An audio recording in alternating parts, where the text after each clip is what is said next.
кетти. Өзгөндүн эли менен кара суунун эли мындай каккан катыктай турушпады. Аларды уюштурду деп жатышат. Анан чагымчылар дейт да. Матраимов менен Кара сууда ошол эле өзгөндө болсо Мадумаровдун адамдары уюштурду деп атпайбы ошол митингди?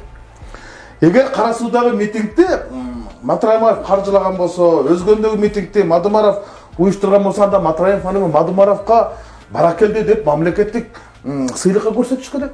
Анткени алар мамлекеттин бүтүндүгүн, мамлекеттин жерин сактап калды да. Бул мамлекеттик кызыкчылыкты коргошту да алар. Бирок андай болгон эмес да. Анартта бул турат экен, тиги турат экен. Анан кайсы бир саясатчылар жардам беришти, тигилер башка кеп анда эмес.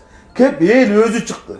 Эл өзү чыгып турган элдин баары эле көрүп атты. Ошол жана мекендештүү жанагы Мирлан Ураимов деген бала эле кандай сонун кылып бүтүндөй мамлекетке, бүтүндөй ошо Мирлан Ураимов деген ушу Инеме Рахмат ушул бүтүндөй Кыргызстанда маалымат каражаттар бар жең чыкпады.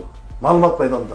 Эл ошонун гана маалыматына ишенип, ынанып тура албады. Башка маалымат каражаттарын калп айтасың деп кече кубанып да чыкты го.